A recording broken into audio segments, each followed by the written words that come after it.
ঈশানের বদলে যাওয়া ব্যবহার দেখে এবারে ঈশানের মনে আবারও কোন নতুন করে ভালোবাসা জাগান দিয়েছে সেই সন্দেহর জেরে এবার ঈশানের প্রতি বিরক্ত হতে শুরু করে দিল অনুশ্রী। হ্যাঁ বন্ধুরা, ভিডিওতে রাইতে দেখতে থাকুন। ভাই তার অসুস্থতার খবর শোনা মাত্র যখন কিনা ঈশান ছুটতে ছুটতে গাঙ্গুলি হাউসে ফিরে আসে, ঠিক সেই সময় এক পর্যায়ে অনুশ্রী যখন কিনা সুযোগ বুঝে ঈশানের ফোন চেক করে সেখানে ভাইদা নামে সেভ করে রাখা সেই প্রেমিকার নাম্বার দেখতে পায়। ঠিক তারপর মুহূর্তে অনুশ্রী এক পর্যায়ে বিরক্ত হয়ে পড়ে এবং অনুশ্রী বলতে থাকে যে এটা তো দীর্ঘদিন যাবৎ ঈশানের মনের মধ্যে এই প্রেম ভালোবাসা জাগান দিয়েছে, নয়তো বা দীর্ঘদিন যাবৎ এই ফোন নাম্বারটার মধ্যে বারবার করে ঈশান কল করেছে এবং ঘন্টার পর ঘন্টা কথা বলেছে। তার মানে ঈশান নতুন করে আবারও কারো প্রেমে পড়েছে। ঈশানের এই হ্যাংলামোটা কি কোনোদিনও যাবে না? আমিও দেখতে চাই যে একজন বিবাহিত পুরুষের পেছনে কে এমন আছে যে কিনা তা সেই ব্যক্তি সংসার উজাড় করতে উঠে পড়ে লেগেছে, তাকে শুধু একবার আমি হাতে নিতে ধরতে পারি, তার পরবর্তীতে ওর কপালে অশেষ দুঃখ আছে। ঠিক সেই সময় অনুশ্রী যখন কিনা শেষবারের মতন ঈশানকে ইনভেস্টিগেট করার জন্য বলতে থাকে যে আচ্ছা ঈশান, তুমি আমার একটা কথা বলো তো, তখন আমি আমার বাড়ি যখন যাচ্ছিলাম তখন তুমি গাড়ি থেকে নেমে পড়লে কেন বলো তো? কারণ গাড়িতে তো একমাত্র আমি তুমি ছাড়া কেউ ছিল না। তাহলে সেই সময় তুমি যদি আমার সামনে ভাইটার সঙ্গে কথা বলতে তাহলে কি এমন বদলে যেত বলো তো?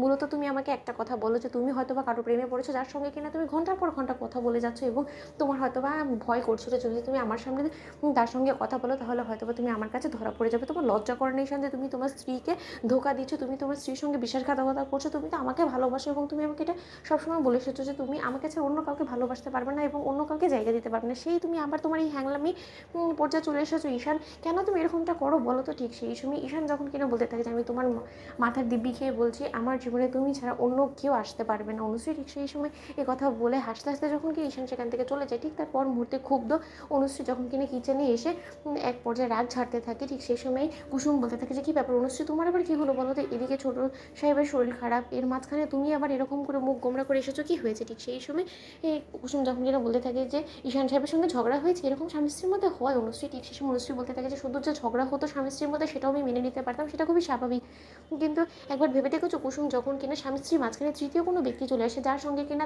আমার বর ঘন্টার পর ঘন্টা কথা বলছে এবং আমার বর আমাকে ছাপিয়ে আমাকে আড়াল করে সে লুকিয়ে তার সঙ্গে কথা বলে ঘন্টার পর ঘন্টা আমার সঙ্গে থেকে তার বিরক্ত বোধ হয়, তাহলে সেই স্বামীর সঙ্গে কি আদৌ ঘর করা যায়? আমার বিশ্বাসের ধাক্কা দিয়েছি ঈশানকে আমি এতবার করে পরিষ্কার করে জিজ্ঞেস করা সত্ত্বেও ও কোনো মতেই রীতিমতো আমাকে সত্যটা বলতে চাইলো না। ঠিক সেই সময় কুসুম বলতে থাকে যে তার মানে দু ভাইয়ের মনে হঠাৎ করে নতুন করে প্রেম জাগান দিয়েছে। ওদিকে ছোটো সাহেব ওই নয়না নাকি তার প্রেমে হাবুডুবু খাচ্ছে, তার চোখের প্রেমে সে পড়ে গিয়েছে, সে যার সম্পর্কে কোনো কিছু জানেই না, তার সঙ্গে দেখা করার জন্য সে উতলা হচ্ছে। আবার এদিকে ঈশান সাহেবের জীবনে নতুন করে ভালোবাসা জাগান দিয়েছে। ভালোই হয়েছে, ভাই একসঙ্গে বিড়বিড়িতে বসবে। তো বন্ধুরা লাইক এবং শেয়ার করে সাবস্ক্রাইব করতে ভুলো না।